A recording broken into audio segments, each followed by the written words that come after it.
is in the backseat, reading a magazine. I'm in the front seat. Oh, Check yourself before you wreck yourself. I had been on a Trump news blackout for the last few. I know. Like, I had not been. I was like, I don't care what's going on in that motherfucker's world. I know he's doing some dastardly shit, and people are in his ass about it now. But he's a rich white man. He's still gonna get away with it. Yeah. But this week, this shit has been like seeing my man melt down like that. I felt like.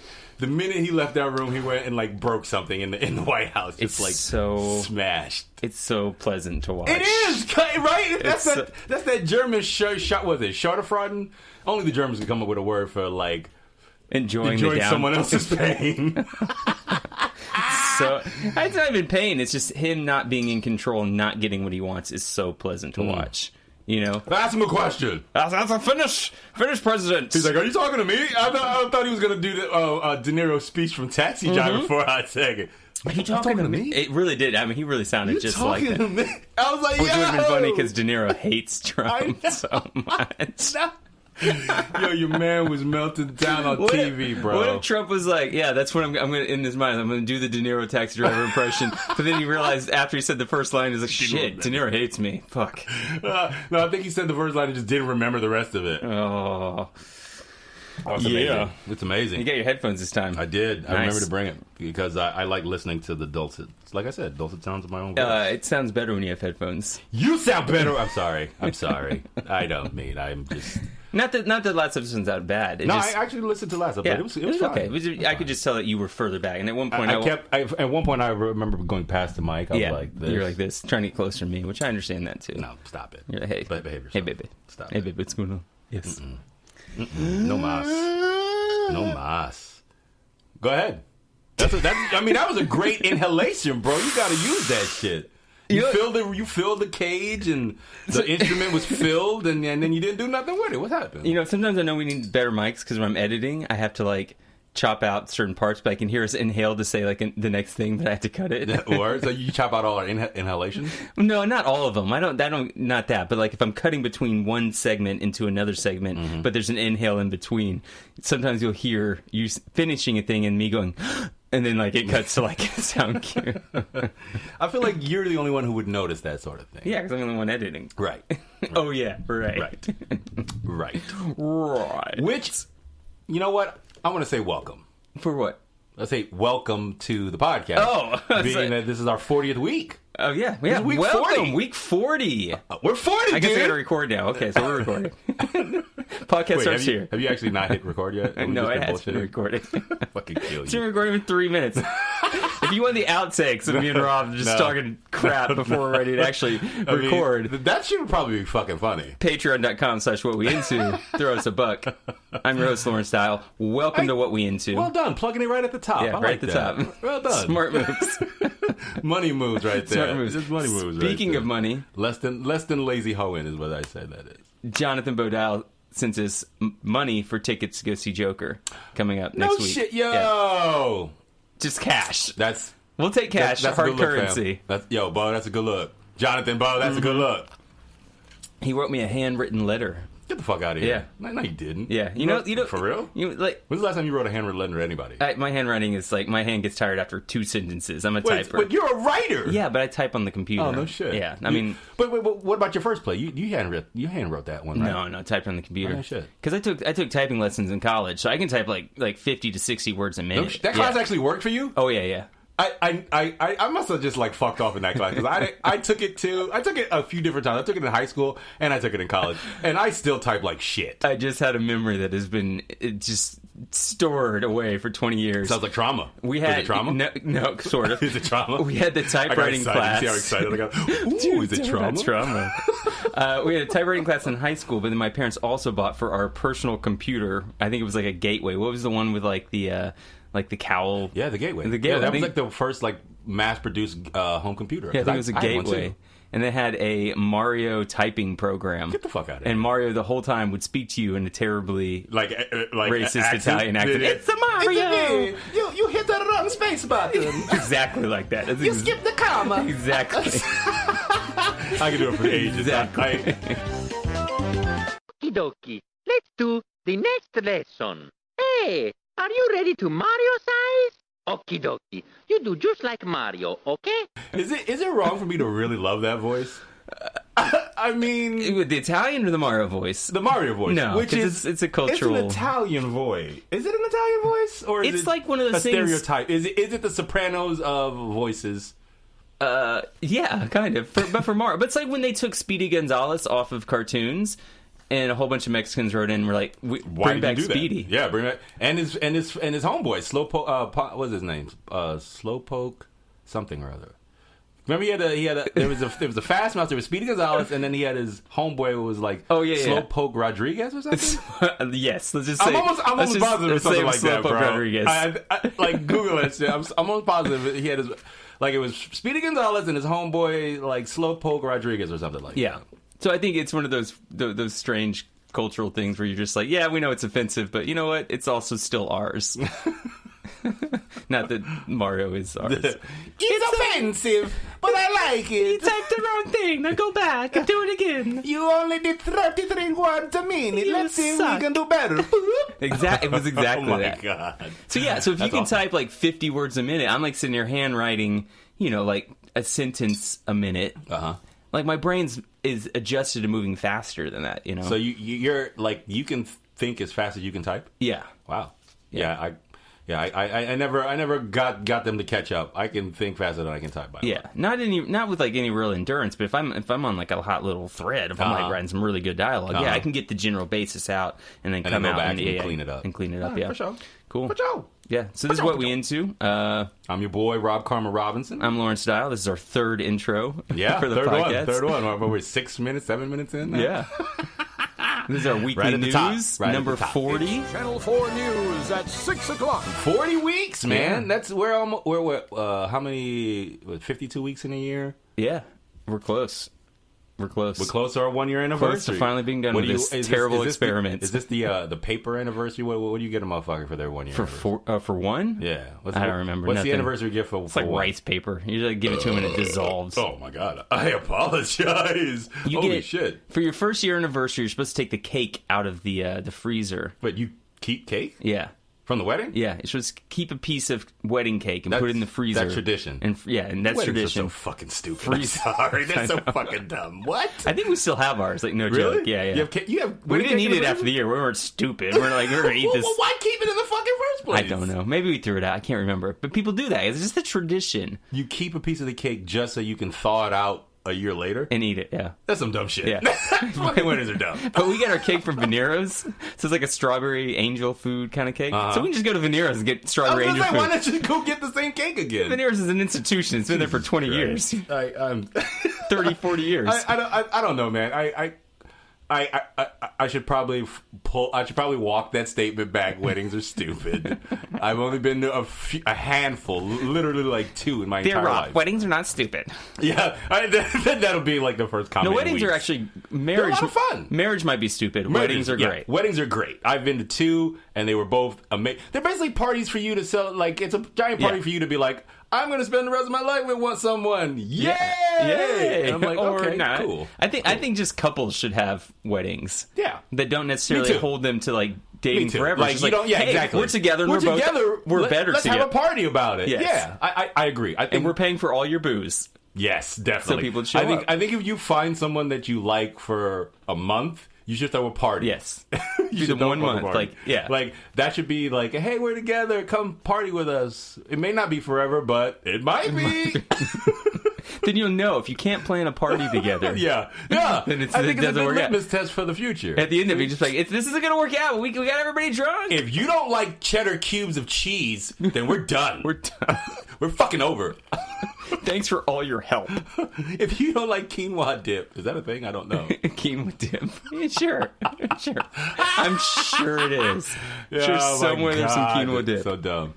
Should we talk about some news? Let's talk about some news. All right, my dude. Did we mention PlayStation Plus free games? Not this from October? not this month. Not Okay. yet. Do you want to jump in right there? Do you know what they are off the top of your head? I do know what they are off the top of my head. Yes. At least for the PS4, I do. Yes. We're not talking about anything else. Oh, I mean, we should. I mean, there's other motherfuckers who have other systems. Okay, you look up. I'll look up Xbox games for. Oh no, fuck Xbox. We don't give a shit. None of us play that. Okay, then I won't. I just remember like the PS2, PS Vita. Are they? Wait, They're not doing that anymore. Yeah. That's right. Never mind. Yeah, they Never canceled mind. that. So if you're the one person who still only has, oh man, I'm so sorry. If you're the only person who's who's got the PS3, who's like, Still holding we on. warn you, Still holding out because you're about to be surpassed by two generations of systems now. But you know what? It's still better than not having anything. That's true. It really is. PS3 had a great library of games. Look, it still has a great library of games. Like, there's some games that they ported from the 3 to the 4 just because. Yeah. Desert Island. One of these games is on the list, actually. Oh, no shit. Last of Us for PlayStation Plus. PlayStation Plus and MLB, the show. I think, is it 19? Oh, or 18? That'd be great if it was like 2007. No, it's, let's see. I think it's 18. No, it's 19. Is it 19? Yeah. Wow. Yeah. So. I might play that. I might actually play it too because Okay. it's been a long time since I played a baseball video game. Yeah. I used to play a lot of them. They just got like bad for a while. I felt like they got bad and then like really boring. It became more about the simulation of baseball and less about like the actual. Right. Fun about like hitting a line drive or like doing a triple. Like it became mad baseball's complicated. boring enough as it is. Right. Don't make it super boring. Like it became like FIFA. It became Moneyball the game. Yes. Very good. Very good. Because FIFA is actually really popular. Yeah. And I actually don't mind FIFA as much because FIFA has been consistently doing things. I mean, it's basically the same game. Yeah. I mean, if you like soccer, you're gonna like FIFA. I'm not really big on soccer, so FIFA's just meh. For me. Europeans love FIFA. Oh yeah.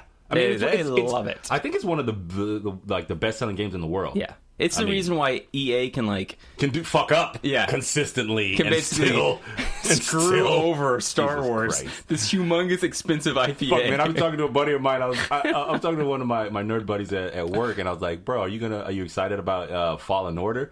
And he just looked at me, screw face. He was like, EA. I was like, yeah, I get it, man. They've done some fuckery, but I mean, it's not. He's like, nah, man. The new trailer looks good. Well, the story trailer, you saw it. Mm-hmm. I haven't even watched it. Yeah, I'm proud of you. Good. It's kind of, I mean, it seemed like it was like only like a minute and change, and I was like, they're not giving you any new information. It's just a. You know, it's terrible that we're doing this podcast because I'm actually getting more into not watching all of that stuff, which is the opposite of what this podcast is about. No, well, but, I did one of the things, and we'll talk about when we get into what we're into section, but Birds of Prey. Yeah, we'll get to it in a second. We get another.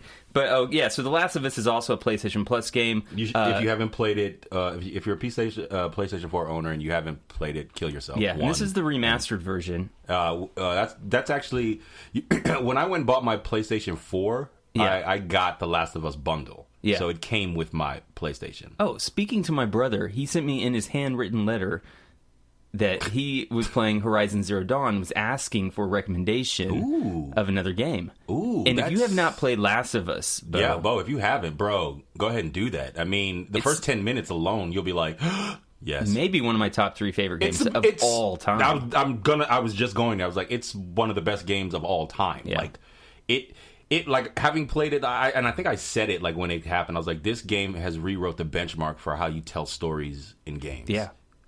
Especially the ending, which happens like this. The ending is incredible. The ending is incredible. I'm not going to ruin it for you. Don't do it. If you haven't played it, it's a free game. It's free now. You should go pick it up. Yeah, I mean, or you could probably find it for like $10 or something at GameStop. But why? Why would you? They're giving it to you for free this month. But if he doesn't have the, if you don't have the PlayStation membership, yeah, you can definitely pick it up pretty cheap. Because I don't know if he's playing online or not. Let's coordinate. Let's get Bo online. Yeah, I mean, Bo. I see Bo online all the time, but I don't think it's Bo because he's not playing fucking Fortnite. Oh, it's his kid. Yeah, yeah. But whatever his kid's name it's under is. Bo's handle. So I'm always like, it's Parker. Yeah, Parker. Shout out to that boy, Parker. Okay, then Bo, download Last of Us Remastered. Yeah, play that shit and give us a review. I'm gonna play it too. You gonna replay it? Yeah, I'm gonna replay it because I only played it on PS3. Well, speaking of replays, that's kind of what I was going to this week. I've been replaying Ghost Recon Wildlands in preparation for Breakpoint, which drops this weekend. Yeah. And shout out to that boy Peterson. I don't know if you're listening, but we're squadding up this weekend, so get your game face on. I'm ready to go. I love those tactical shooters. But I'm not sure if I'm gonna like this one based on some of I've been doing a lot of like YouTube guys' opinions about shit, and they got me a little shook. Nothing says depression like YouTube guys' opinion video watching. Right, real. Nothing says midweek depression like, I'm going to listen to some guy tell me how much he hates something that I love. Just one more video. Yeah, he's got a point. Click. Which is essentially this podcast. That's amazing. Listen, if you're depressed, no joke, don't kill yourself. Send us an email to whatweinto@gmail.com. Yeah. We joke about it all the time. I do. But reach I out. don't mean it. Yeah, if you're feeling Get a way, some help. come on, holla at your boy. We all get depressed. Even Rob. Even me, but I mean, it's rare. It's rare. Or once or twice. If you get very depressed, start a podcast. It works like gangbusters. I promise, it works like gangbusters.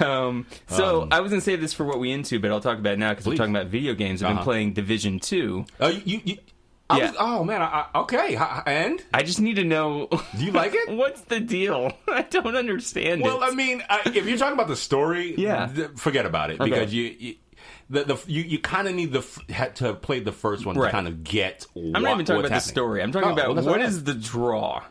It's it's a loot shooter. It's a third-person loot shooter, not unlike Destiny. How Destiny's a first-person loot shooter. It's like that, but third-person. And it's Tom Clancy's universe, so it has that sort of like, ooh, espionage. Ooh, I love the mechanics. I like how the guns feel. Yeah. You know, they feel responsive.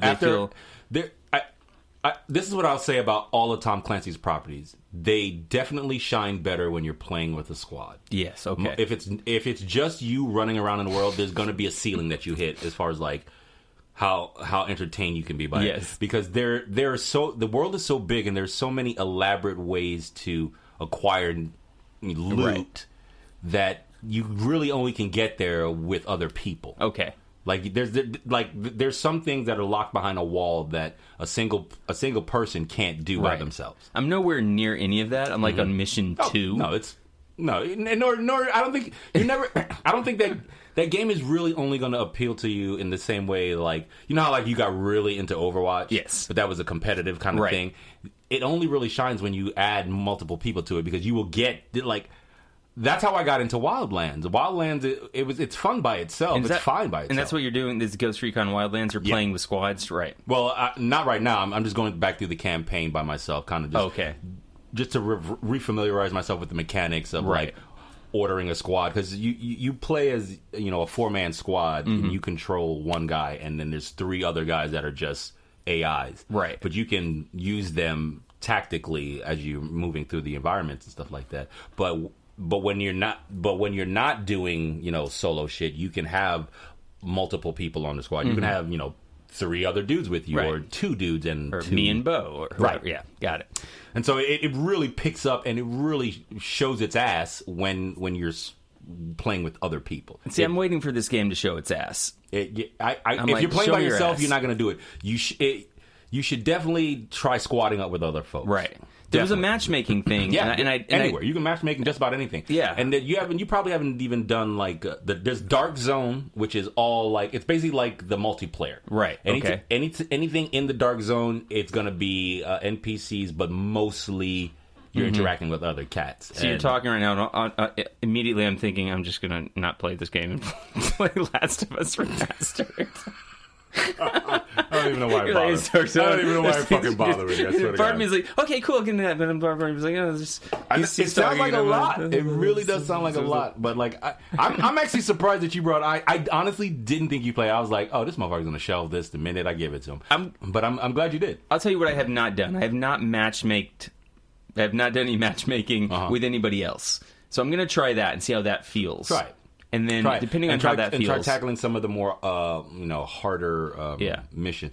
Because one of the great things is if you're a low level, at a low level, and you play with like a higher level person, they can basically carry you through. Right. And allowing that level of carriage when they carry you through gets you gigantic gains as far as like stats and weaponry and the loot that is the incentive to keep going with this thing.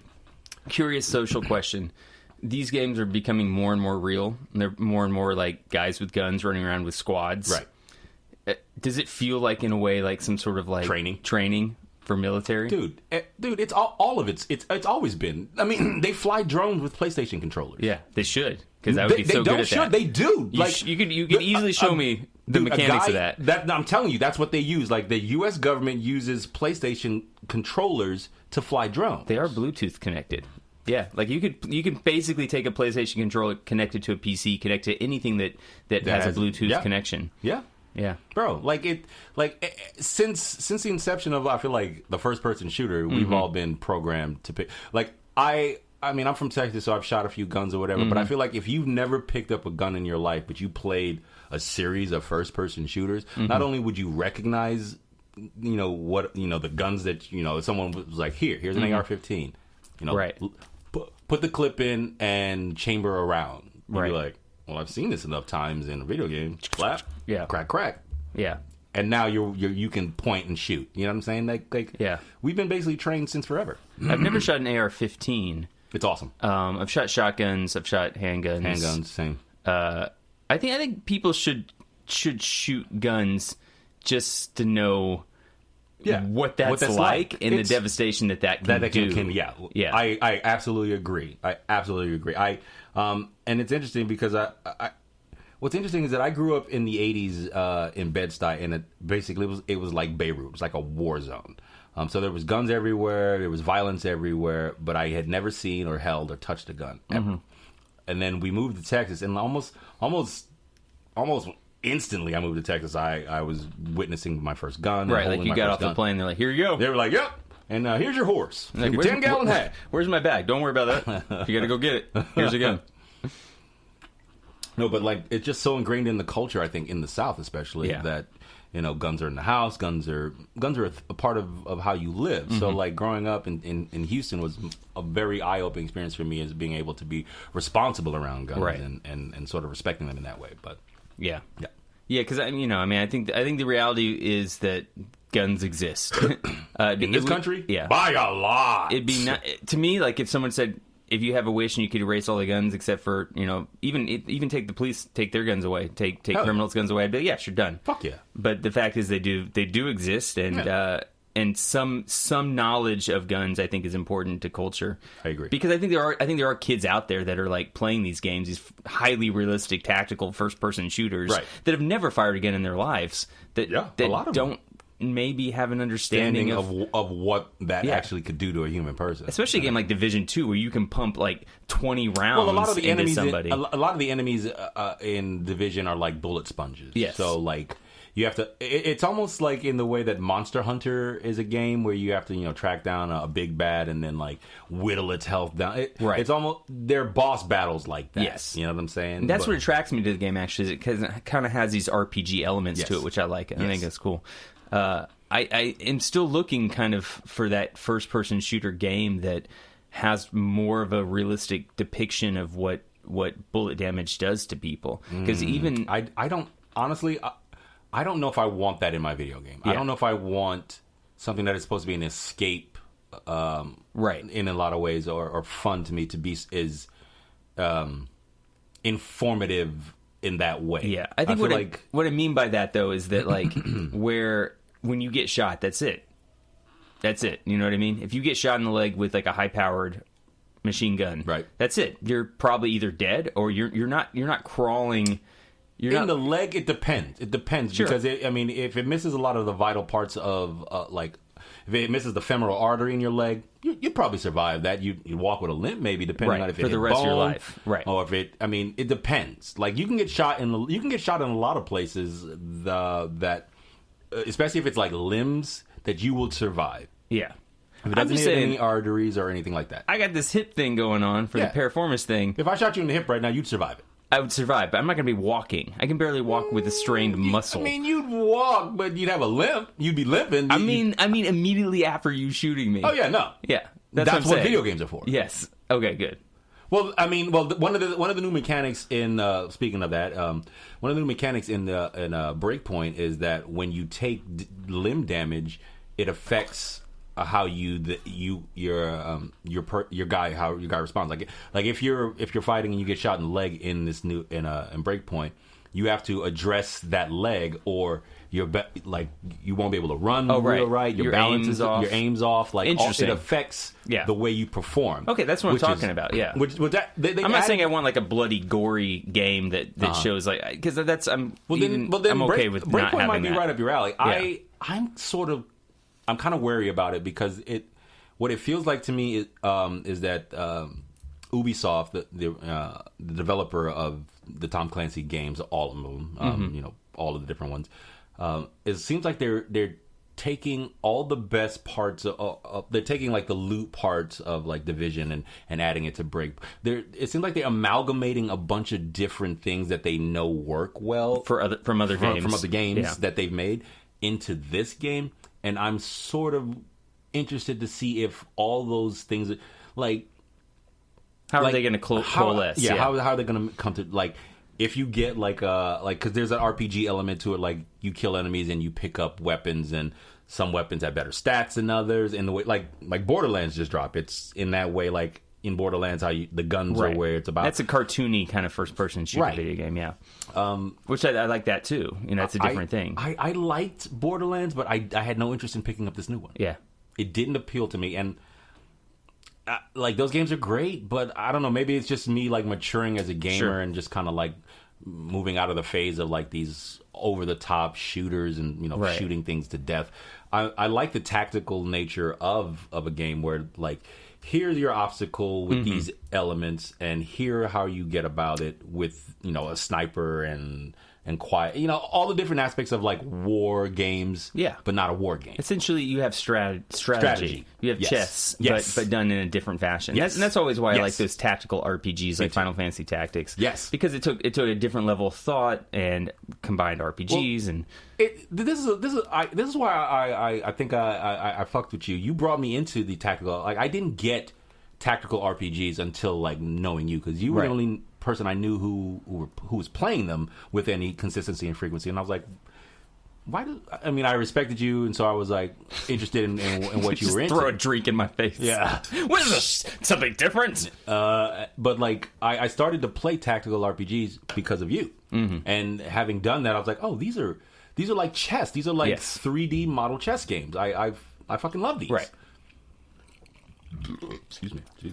Yeah. Well, okay. So Long rant about first-person shooters. Yeah, definitely a tangent. We went off. That was a 27-minute chant. Jesus Christ. What else you got? I got. This is from last week, but we were kind of caught in the middle of the week here. But we got some people returning for the Jurassic World 3 movie.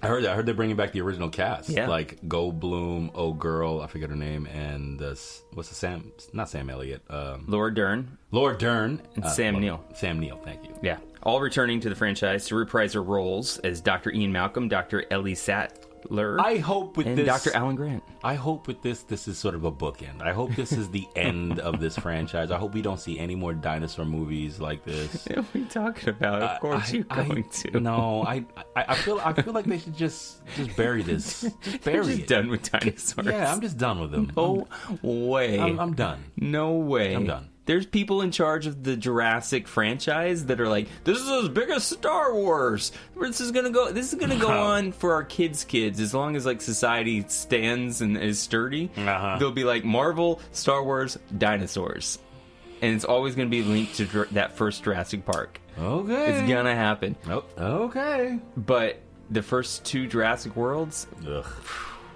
But just really quick off the top of your head, rank all Jurassic Park movies? That's hard, bro. I mean, they made so many. Super easy. It's 1. Yep.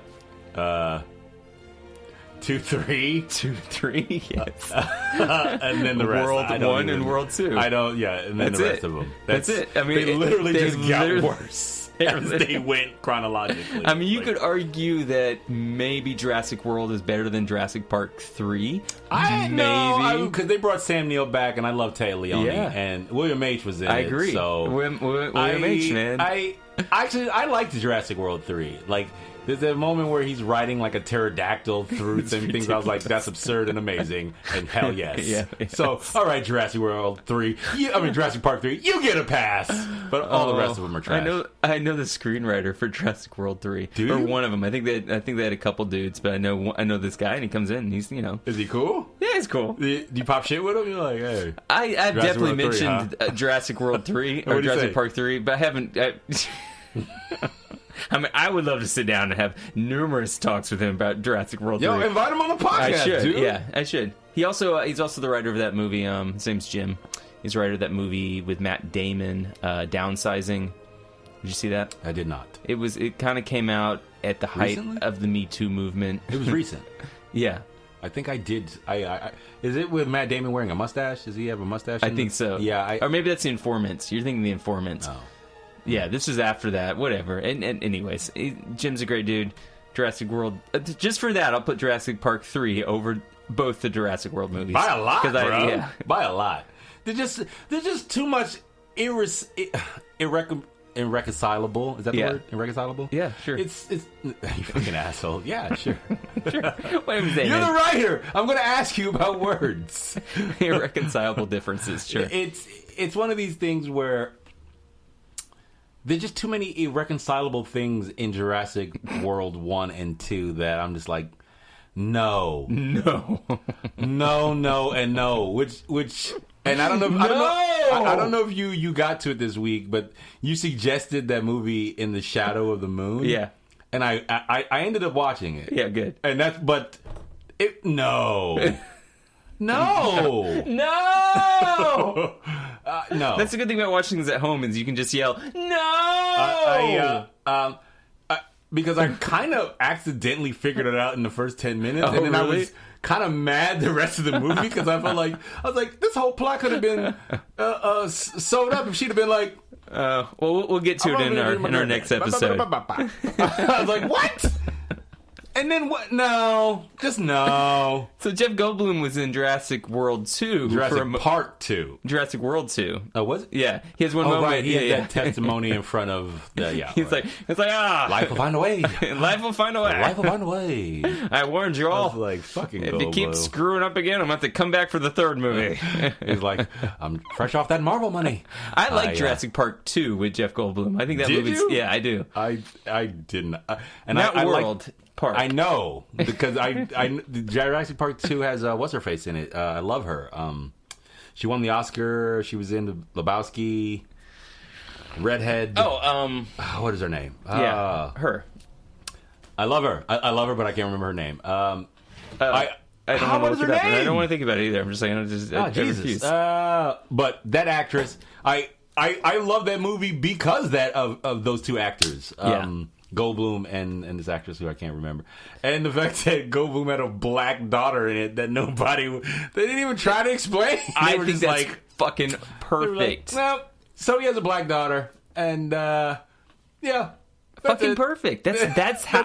I think that's was exactly it. how you should do it. Fuck it. You know what I mean? Really? It's just like, yes. No explanation. No explanation. Just Why? like, Dad, blah, There's blah, a- blah, blah, blah, blah, blah. There's plenty of explanation. He's like, I'm always looking out in the first Jurassic Park for a future ex Mrs. Malcolm. You know what I mean? But you have to gets know. around. You have to know. Like if Jurassic Park 2 was the first movie you Julianne ever. Moore. Julianne Moore. God damn it. Pete Postlethwaite. Arliss Howard. I want to wait, but I feel like this is the perfect time to interject. Vince Vaughn. Oh my god. I know. I almost forgot to mention Vince Vaughn. Ugh. Although I will say Jurassic Park 2 had one of the best Tyrannosaurus Rex moments where it gets off the boat and Yes. just starts like rampaging downtown Los Angeles. Was it LA? Yeah. San Francisco. Maybe San Fran. I can't remember. I think it's someplace in LA, someplace in California. Yeah, But it's Cali. But a Tyrannosaurus Rex gets off a boat and just starts running rampage through the streets of like a modern city. That was a dope concept. Mm-hmm. That was kind of cool. I love movies that do that too, where in the third act you think the movie's rounding towards its conclusion, then all of a sudden you get like an extra action scene. Right. James Bond, Casino Royale, the remake that does it right. Ooh, speaking of, I went. what you got? Yeah, no, I'll wait till we get to what we're into. But because yeah, that that's third interesting you brought act that up. extra action scene is my favorite, where you least expect it. I agree.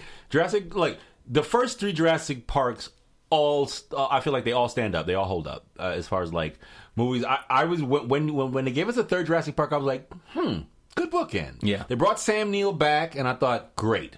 A trilogy, a nice, perfect dinosaur trilogy. They didn't get everybody back. There was no Laura Dern for the third one, which I kind of missed. I would have liked to see her kind of come back for that last one.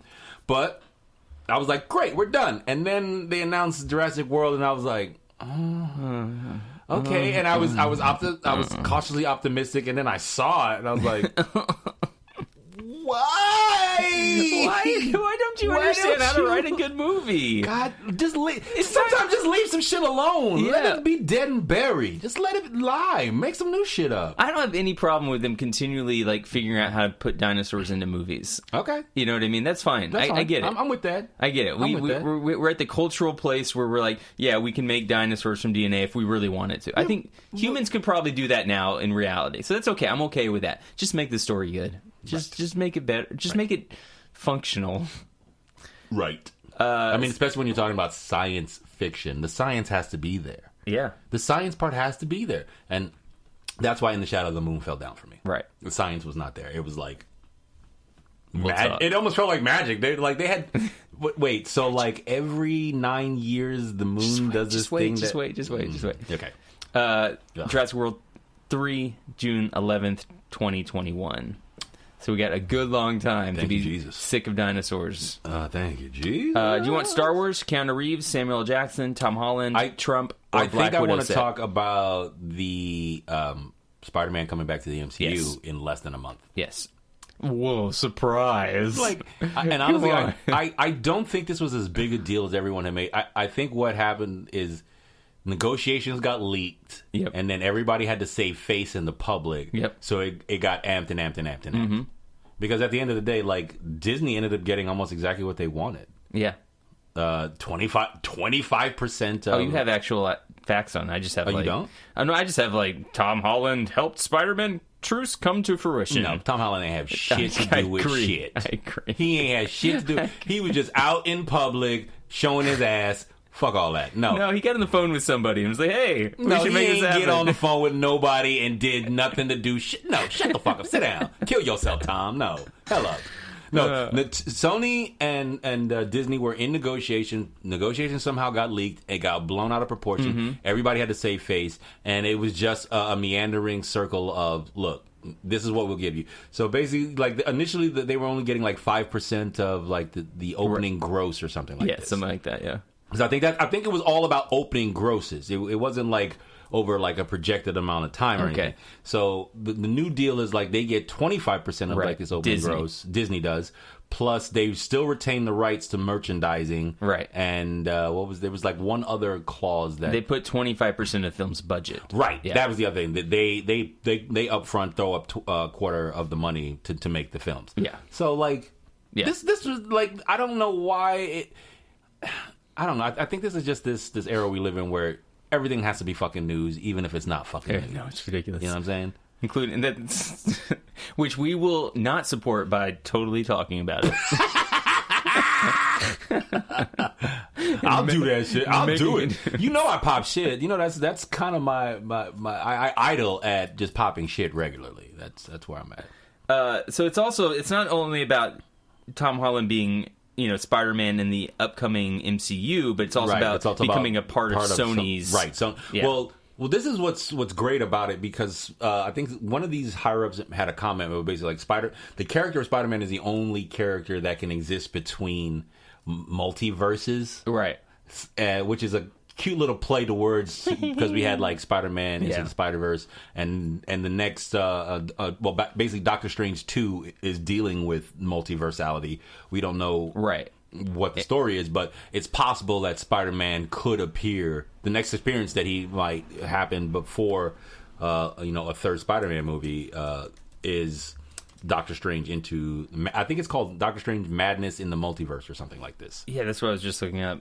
Doctor Strange, and I put Doctor Strange 2 in the top 10 headlines. Multiverse of Madness, there we go, finally. But the top 10 headlines were just Doctor Strange 2. Multiverse, what did I say? No, I think that's what you said. Okay. Multiverse of Madness. In the Mouth of Madness was a Sam Neill movie. Oh. directed by John Carpenter, which is really That sounds creepy cool. and weird. Yeah. I like John Carpenter. But yeah, so like all of this was inevitable. I had no fear. Like people shitting themselves. Oh, he's out of the like it. It was basically somebody came out of a meeting, ran their mouth to somebody they shouldn't have, Right. and then it became a story. Right. And this is mostly just about, we want Tom Holland to be in Venom 2. We want Tom Holland to be with Jared Leto and Morbius. You know what's funny? Those are both Sony properties, right? You know? It was funny. I saw a meme recently where it was like Jake Gyllenhaal. It was like these three white actors and like Ryan Reynolds. It was like Ryan Reynolds, Jake Gyllenhaal, and somebody. And they had... It was like Jake Gyllenhaal and somebody were laughing, and Ryan Reynolds was in the middle, and he was like kind of like stoic, and it was like I think it was said something like to the fact of like, I know the picture you're talking about. Yeah, you know, yes. And under it was like when you're the only Spider-Man that didn't get a third movie. Wait, so it's Jake? No, wait. It's three actors that didn't play Spider-Man, Right. but are representing the different actors who did play Spider-Man. Got it. And so I forget, like Gyllenhaal's probably like Tobey Maguire, and the other actors is Tom Holland, and Ryan Reynolds is playing Andrew Garfield, and he's got that. But you know the picture I'm talking about? Yeah, I know exactly. I've seen it with other memes. Other memes, Yeah. and so it's that, and you got Tobey Maguire and Tom Holland, and he's Andrew Gar, and I thought, I was like, that's brilliant. It's brilliant. It had me laughing. Memes are hard to explain. They really are. They really are. I'm sorry. I'm sorry I took the time to even try that. I was like, have you seen this? I'm coming to your defense here. But I appreciate you, but you don't have to. I'm an idiot. I sent you It's a fine. meme, I think, earlier. Yeah, you did, today. which was awesome. I didn't respond to it. I was like, it's Nino Brown. You sent me a picture of oh, goddamn, I'm blanking on his name now too. You never Blade. have to. It's Wesley Snipes as the character Nino Brown in New Jack City. With a tear rolling down his cheek. It's the scene where he's shooting like his best friend. Doesn't even matter. But yeah, that's a great meme. I was like, ha! Yeah, in the same reaction that I had to that meme. Is there a money game with memes? Or like if you make... I don't know. Could people just make them? I mean, They're not hard. They're full. Yeah, I mean, if a meme gets shared enough times, do you get monetary like repercussions? I don't think so. I don't think at all. I think if you run a site that like supports memes, then maybe you can sell ad space for that. I guess. Wow, that's interesting. But I don't think any of that stuff is like copyright rated. Writ. Yeah, probably writ. Yeah, so Trump just politicized Nickelback, and Wait, what? it feels like we are in another universe. You know what? I want to unpack Nickelback that. the band. But I want to unpack that, but I don't even want to touch it. I like fuck it. Can we just go to the next? This is following the foul mouth tweeting shit. I what? No, I don't want to know. Fuck it. I don't. Yes, you do. No, I don't. You do. I don't want to. I don't want to talk about that motherfucker and Nickelback in the same breath. It feels like we're like unlatching like the different stages of Pandora's box, and I don't want to do it. I don't want to be party to that shit. In the mouth of madness in the multiverse. Leave it alone, We dude. have somehow entered a bizarre timeline. Dude, we are in Bizarro land like a month. We've been living in Bizarro land for a little bit, and I don't want to do it, bro. Leave it alone. Just let me cleanse the palate real quick with talks of some X-Men. Okay. All right. It does feel like if you leave the news for a moment, they're like, oh my god, the news will come back and be like, oh yeah, you were away for 4 minutes. They're gonna raise the ante. Guess what? We're all in. Like We're at any all moment, somebody would be like, hey, I bet Trump is going to talk about Nickelback tomorrow. And you're like, never. No. I bet you $1 No, billion. I don't. Look, if you want to know more about this story, go Google it. We're not talking about that bullshit. Fuck that, dude. No. I'm vetoing that right there. All right, I closed the page. So a lot of friends. I haven't found a good. I haven't been reading a lot of comics recently, but a lot of my friends who do have been coming to me and being like, "Hey, are you reading this new X-Men property that's being writ right now?" And apparently, like more like even people who don't read comics have come up to me. They've been like, because they listen to the podcast and they know that I get down. They're like, "Hey, have you started reading this new X-Men property?" Okay, what's it called? Okay, for the past, it's called House of X. Okay. And Kotaku has a page on it this week, and it says, if you like comics, you should read Marvel's House of X and Powers of X. So I guess there's two books right now being written about the X-Men. They're intertwining miniseries written by Jonathan Hickman. Yeah. Google him. Okay. He's written a bunch of different amazing stories recently, with art by Pepe Larraz and R.B. Silva. Silva's a badass, respectively. Over the last 11 weeks, the two series have taken turns telling complementary stories, establishing a brand new status quo for the X-Men. Each issue complicating the others and hinting at audacious and new developments. Okay. House of X just ended this week with its 6th issue. Well, that's great. And the Powers of X number 6 will end this whole prelude. So they're basically kicking off a new line of X-Men storytelling. That's and fantastic. Frankly, I couldn't be more ecstatic because for a long time the X-Men have been sorely lacking as far as sort of comics. sucking. Yeah. In the comics, there hasn't been an X-Men storyline in years that has been worth a goddamn. Well, like maybe except since, for maybe the death of Xavier, because Cyclops killed him. I think the last one I read was Ultimate X-Men. Wow. Just shows my age. Wow. Okay. Yeah.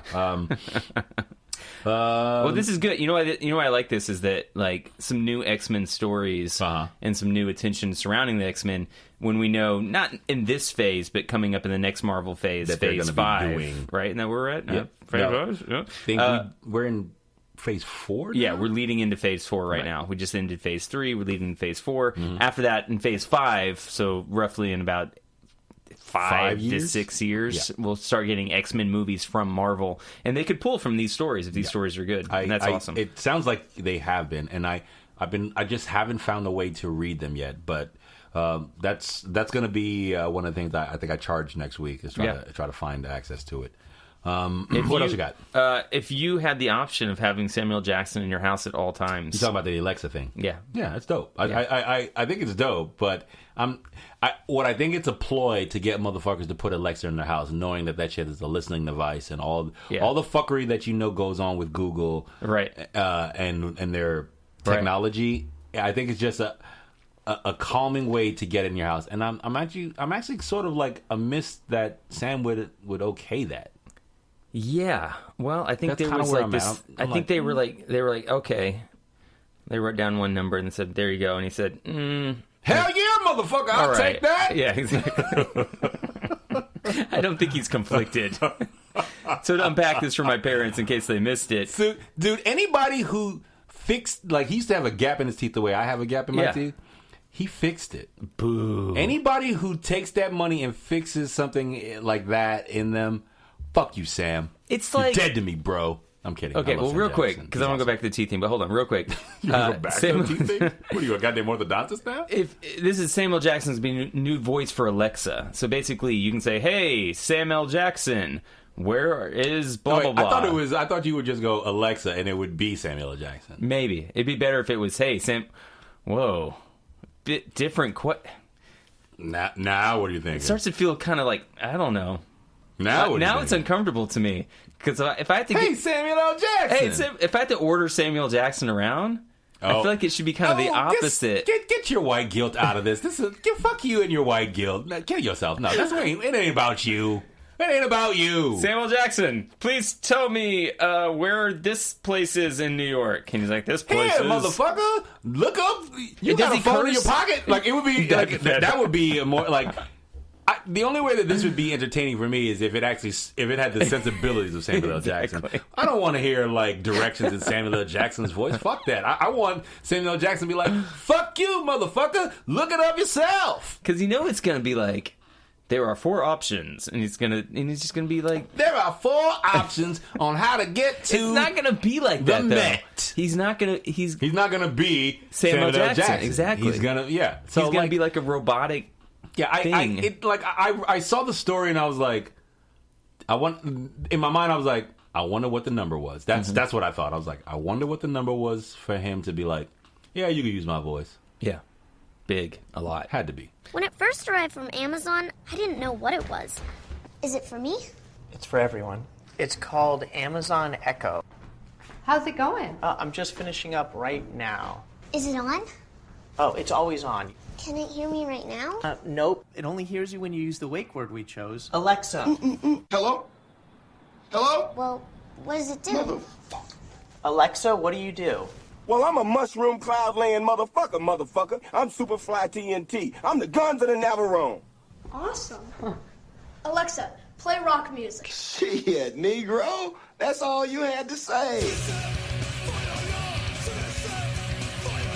Alexa, stop. Shut the fuck up, fat man. This ain't none of your goddamn business. Wait, Alexa, what time is it? Now, when you yell at me, it makes me nervous. And when I get nervous, that's when motherfuckers accidentally get shot. You actually don't have to yell at it, okay? It uses far-field technology so it can hear you from anywhere in the room. So it can just hear you anywhere? Yes. Well, everyone can hear you anyway. Oh, shit. Oh, is that where we're going to put it? I was thinking of putting it there, but it works anywhere. Hey, don't fucking patronize me, man. One of my earlier memories as a kid was waking up and my mother making me like a bowl of Fruit Loops because I was going to the dentist at like 6 a.m. to get this muscle that's between your teeth cut out so that your teeth will grow together. You mean the separate little thing? Yeah. So you had a gap too? Yeah. They cut it out of me. That's a thing? Yes. Fuck out of here. Yes. You serious? Yes. So you had a space between your teeth like this, and they went in and they cut that little cartilage There's a little right muscle there. that grows right there, and they'll cut it out, and then your teeth will grow together if you do it when you're young. No shit. Yeah. How the fuck did mom and dad even know that shit? The doctor was like, hey, that motherfucker's teeth are coming in fucked up. You might want to cut out that muscle. That's what they do, though. They do this for lots of kids. Lots of kids. There's the choice. And either your dentist... No, sometimes I wonder, because I was born in the Caribbean. Yeah. That brings me to another... We're going off on a tangent here, people. That brings me to another question. And I'm sorry about the tangent. Circumcisions. Were you circumcised as a baby? Yes. So, like, in the hospital, they circumcised? Yes. Are you not circumcised? No, I am now, but I wasn't circumcised in the hospital. It's weird that I don't know that about you. I feel like I should. Well, I mean, I'm going to tell you the story right now. I remember... Like, I've never had surgery except for my circumcision. Huh. I was 7 or 8 years old, and it was in Texas. Like, that was a hell of a I remember surgery. leaving. Like, my mom sent me to Houston I was in Houston on a summer break type thing, and and nobody told me. Here's the crazy thing about it. Nobody told me what was going down. It was just like, oh, you got to go to the doctor for this procedure. All right, sure, whatever. Cut to, all right, count down from 10. Sure. 10, 9, 8, 7. And then waking up in the most horrific amount of pain I've ever been in my holy fucking life. How old were you? Like 7 or 8. It was like... Oh my God. Up until like 7 or 8, I had foreskin. I thought that all penises did. I had no idea. It was... Yeah, it's literally like the first trauma that I could remember as a child being like, huh. And I had no idea what was going on. They were just like, oh, you got to go to the hospital for this thing. Yeah, sure, whatever. Man, you are bringing it hard for our 40th episode here. 40, baby! 40. I'm 40. Wow. Dude, yeah. So, yeah, 7 or 8. If you go to Comedy Central, there's a Tosh.0 episode that just came out like 2 weeks ago, and he basically interviews guys that go out and protest against circumcision because it's this totally unnecessary procedure that has no medical value to it at all. It just makes nothing dick look to good. it. It's an aesthetic thing. Yeah. If you're Jewish, it's a religious thing, which is a totally different thing. That's fine, whatever. Sure. But wow, yeah, bro, yeah. Somebody convinced your mother. I honestly would love to sit down and ask the old lady, what the fuck? God. Because in the islands they don't circumcise you when you're a kid. Well, 90% of the world doesn't circumcise you. I had no idea, bro. Like, I have like actual memories of going into the hospital, being in the gown, sitting in the bed, having the mask go on, lights out, and then just waking up in the most excruciating pain I've ever been in my whole life. Yeah, being like, what the fuck just happened to me? That's gnarly. Yeah, it was super gnarly. Did they at least give you painkillers? I was 7. No. So they give you shit. They're just like, yeah, fuck it. Go home. Here's put some ice on it. Advil. What the fuck? My dick's on fire, bro. It was gnarly. It was so gnarly, dude. It was so fucking gnarly. If you're a lady listening, this is somehow related to like essentially cutting off vaginal part of your clitoris. Yeah, or and that in parts of the world they do that. What is that? Or trimming your labia, vaginal or circumcision. Think about that. Like at birth, that they would do that. They would do that. They would trim the lips of your labia to make it look just pretty. A few people across the country.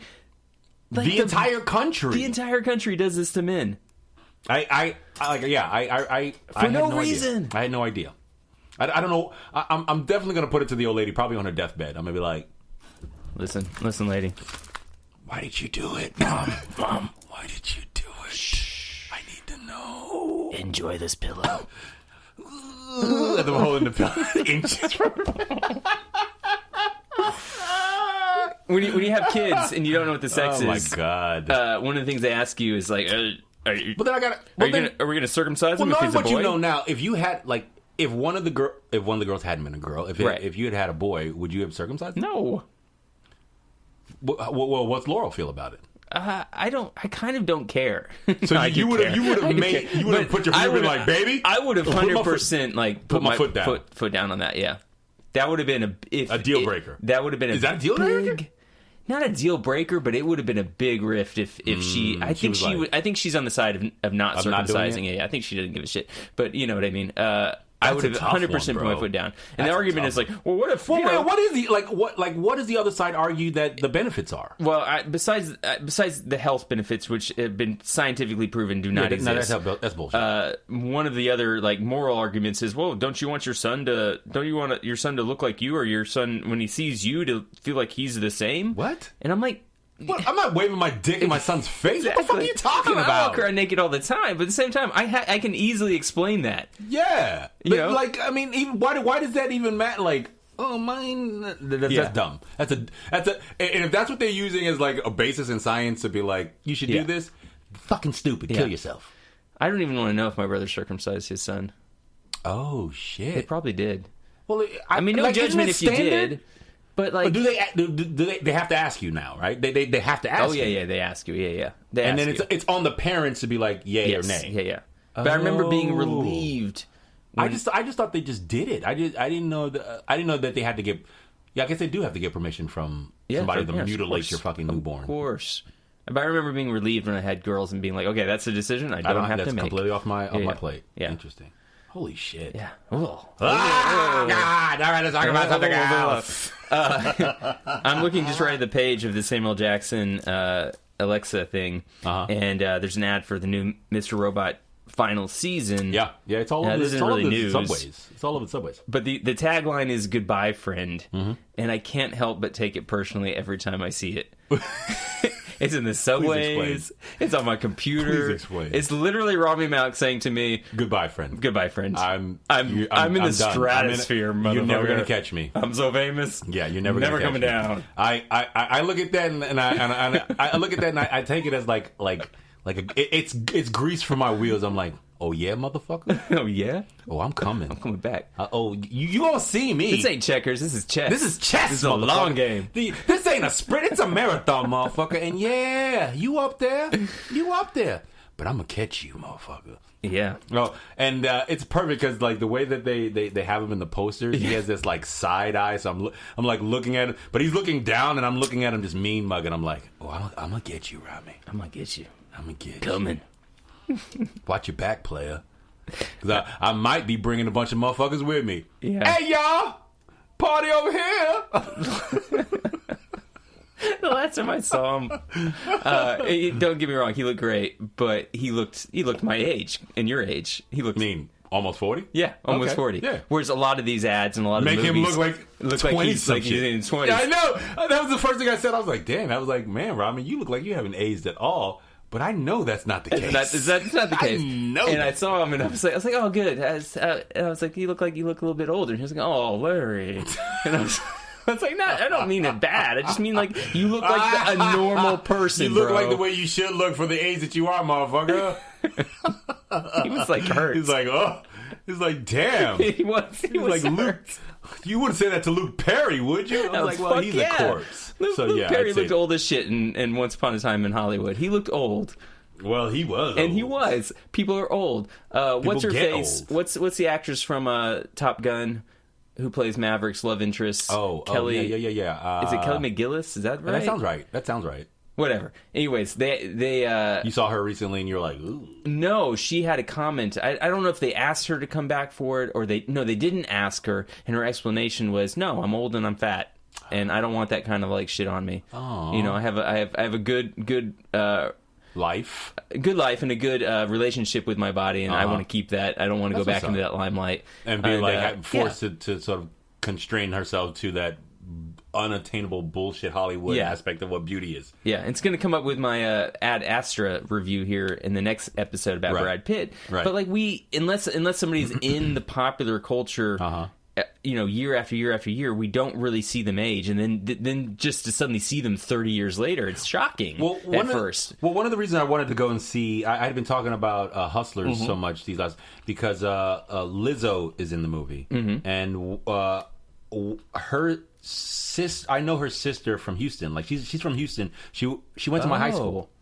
She graduated from my high school. Not at any time that I was there, but I knew her sister growing up, and so I'm friends with her sister on Facebook. So it's been interesting for me to sort of like watch this trajectory of Lizzo kind of like take off because before she got huge, like her sister was posting stuff about her, and I would always like it and sort of reshare it and kind of like pass it on. I'm like, oh shit, this is my, this person I grew up with, sister, and the music is legit, and and she's a plus size girl and super positive and super talented. I didn't know that you knew her sister had a connection to her. Yeah, because I see her vinyl records for sale all the time. You should probably pick them shits up. And Lizzo, she's a singer songwriter. Her vinyl record, at least for her album "Cause I Love You," it is like it's just basically it's a black backdrop, and she's sitting there naked. It's dope. You don't see anything like anything. It's dope. But she's definitely like a plus size larger woman. Yeah. But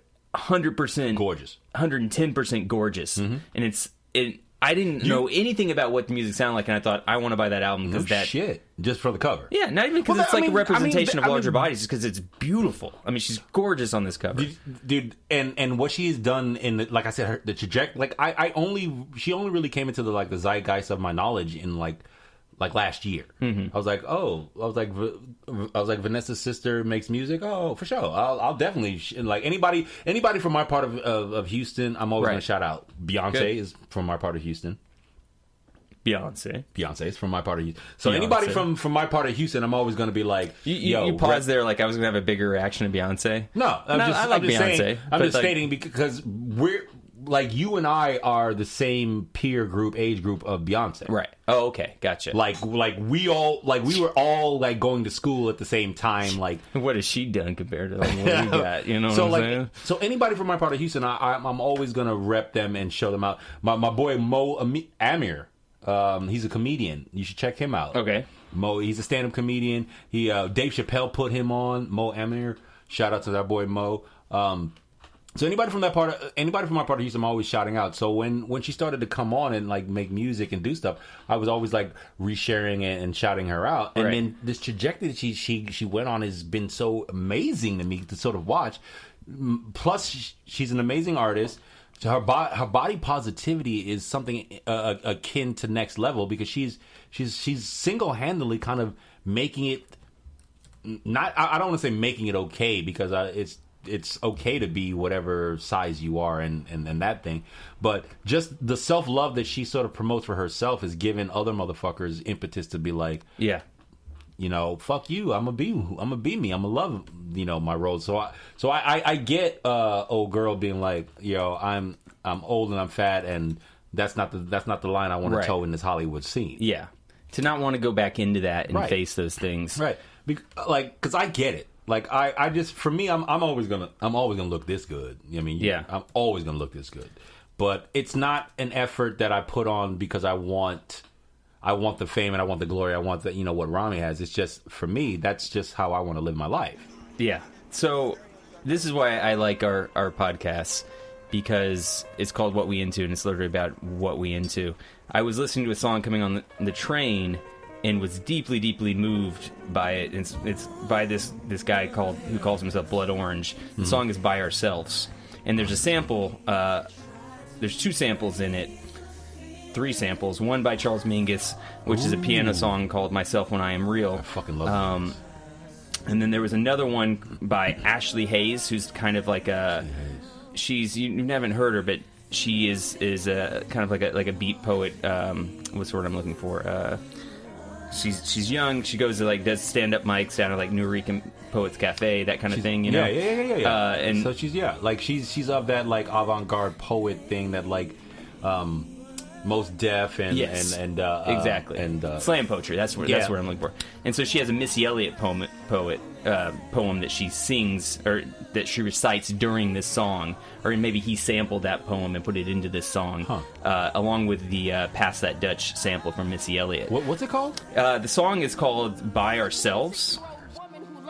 Dance until she felt pretty. Feminism wears a throwback by Blood Orange. Maybe I'll play a little bit here. I'll play it here for you, and then I'll edit this out. Well, whatever. No, leave it in. Yeah. But it's very much about body positivity, and the whole poem is about how Missy Elliott really helped this girl come to terms with who she was in a body positive kind of way. Have you seen Missy really recently though? She lost all that weight. Oh, did she? Yeah, that's great. I'm disappointed. Mad. I'm like, oh, but no, that's great. But have you heard her new album? No.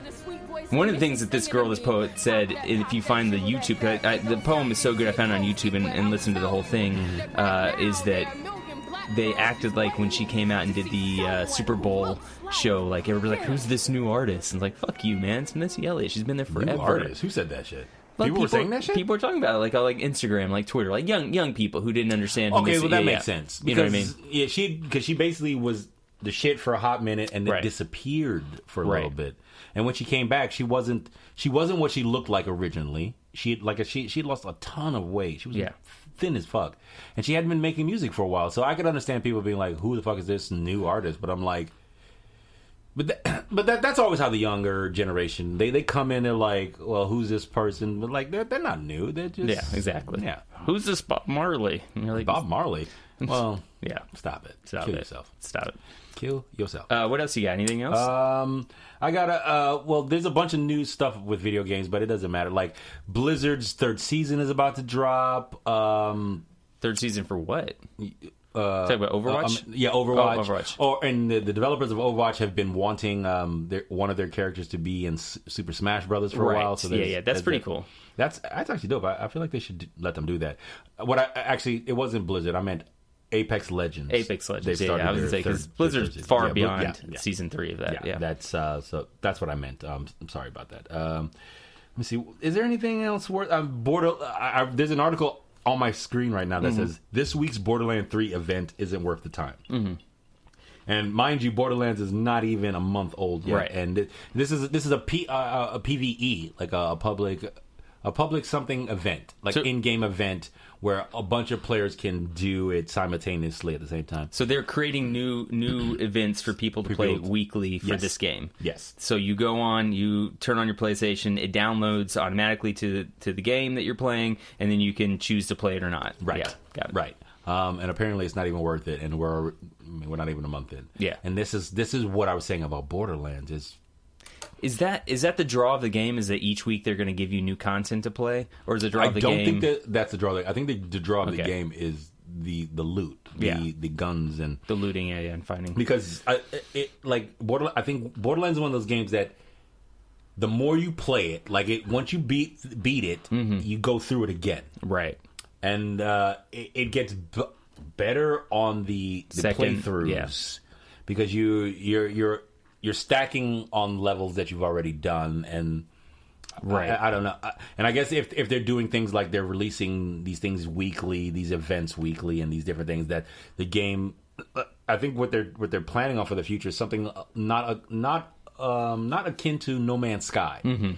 I don't know if you remember that game. Yeah, sure. So it came out, and when it came out, it was it had a lot of hype behind it because it was going to be one of these procedurally generated joints, and you were supposed to be able to travel a procedurally generated universe to an infinite number of planets, and every planet was procedurally generated and supposed to be different, and blah blah blah blah blah. Yeah, and with its own ecosystem. And mind you, it was that, but it was the most bland, boring, vanilla ass version that it could be of that. Right. And subsequently, over the years that it's been out, and the patches and the sort of new coding that they've done, it's gotten better. They've added VR. Yes. There were all these promises that they I forget the company's name. Me too. But they basically promised showed you a bunch of stuff, but now it's caught up to that. It's coming kind of full circle. Yeah. And it may be one of those games I might consider picking up the VR for. Oh, the VR. Because I gave it to you, didn't I? You did. You let me play it. And do you still have it? No, I gave it back to you. I think you might have sold that shit back. Our video game libraries are pretty interchangeable. We basically are like the Blockbuster video of each other's lives. Yeah. But no, I gave it back to you. But like I remember playing it and being like, this is actually kind of cool, but there's a ceiling for it, right? Especially in the early stages that I was playing it, I was like, this is cool, but I don't know if I could sustain this for 70, 100, 125 hours. This is so you're thinking about paying $200+ to get the PlayStation VR headset for it now. Now, there's one you of the guys must have been really depressed this week. I think VR is kind of at its plateau for the moment. And I'm thinking I'm thinking maybe it might be a time to sort of test the waters to see where it's at. Mm-hmm. Especially with a game that I could get behind throwing in hours in a virtual reality way behind. So that's basically the thought behind it. And I mean, it may not even come to it, but like if I was going to do it, I feel like No Man's Sky would be the game for it based on what we were talking about with the procedurally generated and everything's supposed to be different and over the course of blah, blah, blah. So if you want to send us a PlayStation VR headset, send us an email to whatweinto@gmail.com, and I'll send you an address. You can come over and kill us instead. Hey, kill that motherfucker. I ain't do shit. I'm giving your address. I'm not giving mine. I got kids here. I'm your host, Lawrence Dial. And I'm your boy, Rob Karma Robinson. You can send us an email at whatweinto@gmail.com. Please, anything you want. We talked about conservative friends who listen to our podcasts that don't always agree with us. Yeah. Send us those disagreements. We'll read them. Feel free to like I said. I pop a lot of shit. I say a lot of things out of emotion, and if you disagree with me, feel free to let me know about it. Our opinions change kind of consistently. We were talking about the Bill Burr, the Shane Gillis thing. Yeah, and that was like I was talking to my buddy, my brother from Texas, and we were talking to that, and he has this mind where he was like, yeah, and it was about an hour and 5 minutes in, and your buddy said something, and like there was something that you said that he was like he wanted to address, right? And I don't remember. Like he was telling, I was like, write to us, let us talk about it on the podcast because it'd be perfect for this. There's things that I say and I hear when I'm editing, that I want to address, and he was like, I don't even know if he knew that he said it, right? But blah blah blah blah blah. There was something that you said that he was like, and he wanted to argue a point with you about it. Yeah. My point was they were talking about Bill Burr and whoever else and David Spade, and they were talking about it, and I had read it on the podcast, but when I went back and watched the clip with David Spade, it had a totally different context to it. Just listening to them in the way that they were saying it, whereas so it just things change depending how you're going to get that information. In the moment, we pop some shit, especially me, and I say some things out of pocket. And if you feel a ways and you want to address it, hit us up. whatweinto@gmail.com. Peace. See you in a bit. Peace.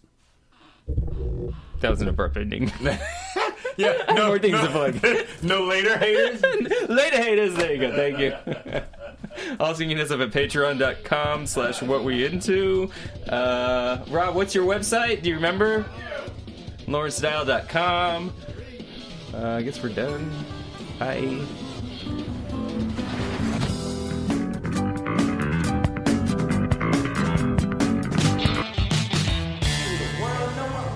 A brief history of womanhood in hip-hop, or your favorite could never, or for colored girls who don't need Katy Perry when Missy Elliott is enough.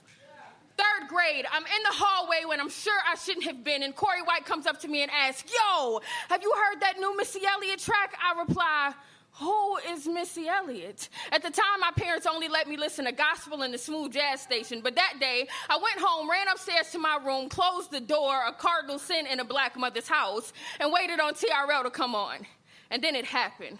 Metallics and a black trash bag fill my TV screen, and I hear the coolest thing I'd ever heard in 8 years of living. Beep, beep, who got the keys to the Jeep? And at that moment, I had my entire life figured out. I was gonna grow up to be Missy Elliott.